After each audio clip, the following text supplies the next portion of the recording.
Okay, today we're going to make this blade, or we're continuing to make this blade on this piece of paper here.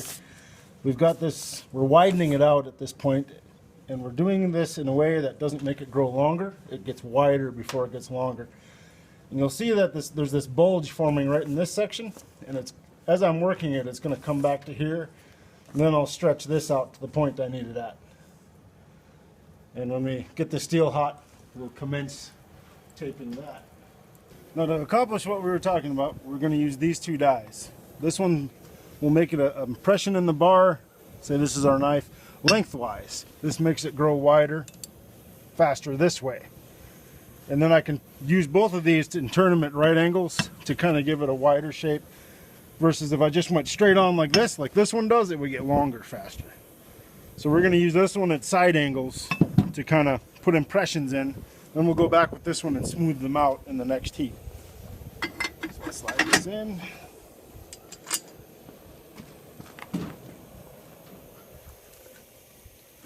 Scrape off a little bit of the slag. I work at 90-degree angles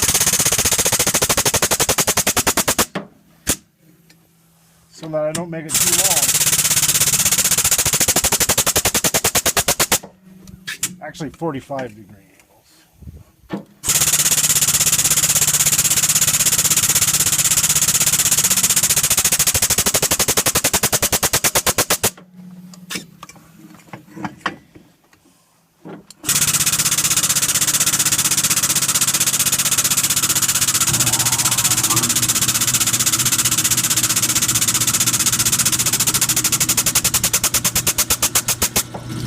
The sunlight's distorting the colors on the blade, but we're almost getting too cold to work.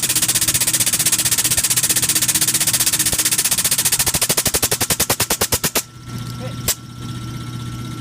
As you can see, these marks, you can see these long skinny ones, they come from this die here, and squeezing the blade outward, kind of like a fuller. Then you can see these wider ones from the circle.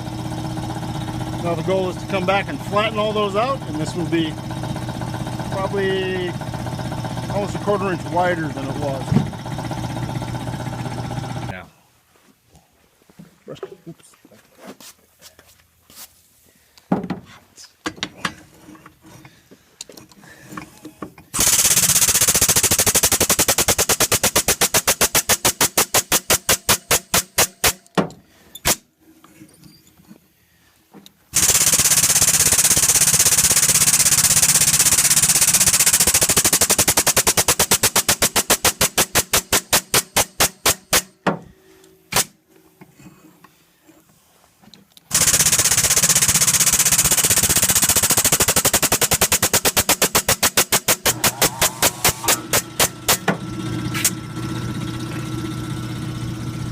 Now we should be able to see that these are not as deep as they were.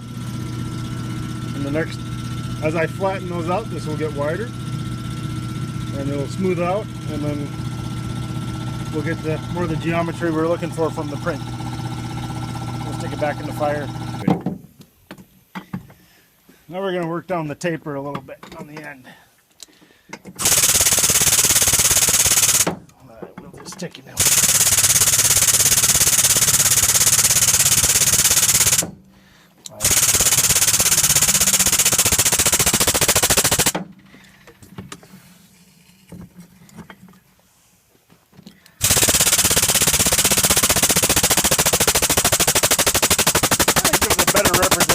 How much metal this actually moves.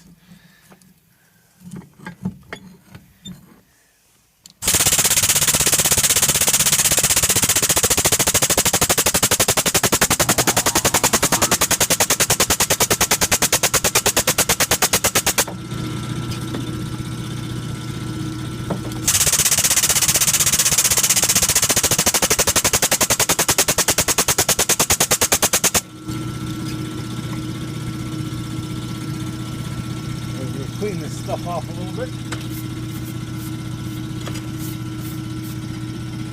As you can see, it's compared to our print kind of, it's, I don't want to burn it, but it's getting pretty close as far as the point. little bit by little bit. Put it back in the fire.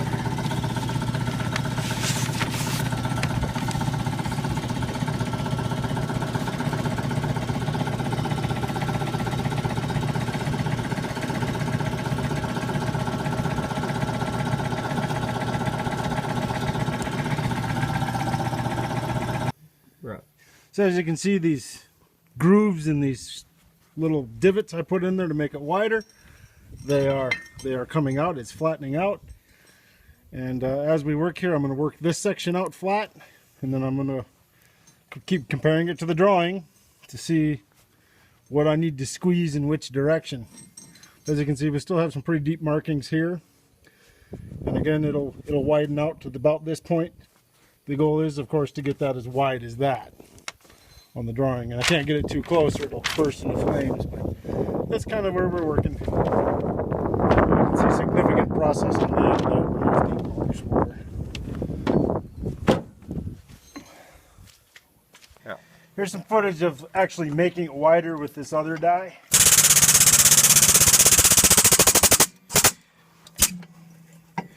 This would be with that cross peen section on the hammer die.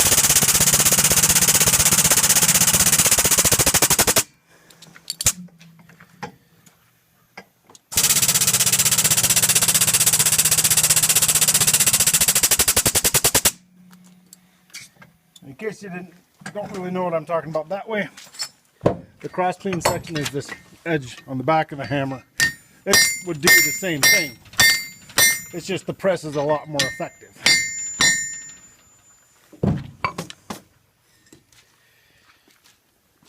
You can see it. Okay. We can see the marks we put in it last time. Not real well, but we're going to flatten those out, and we should watch it grow. Again, we're making it wider.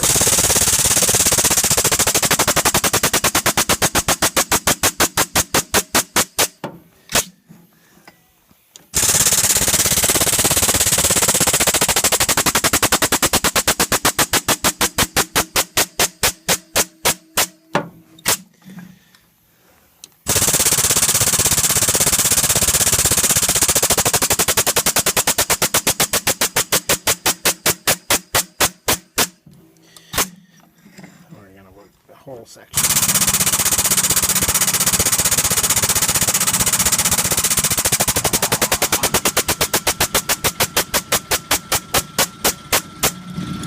Now, as you can see, that's good. The marks I put in there with that other die, they're flattening out. That means that the steel is moving, and those are actually, the high spots are being squished down, and they're taking up space this way. Couple more heats and we'll have that all smoothed out, and then we'll just keep adding that in until we make it grow to the shape we want. So I think at the next heat I can put more of those marks in, because we're not quite as wide as I want to be.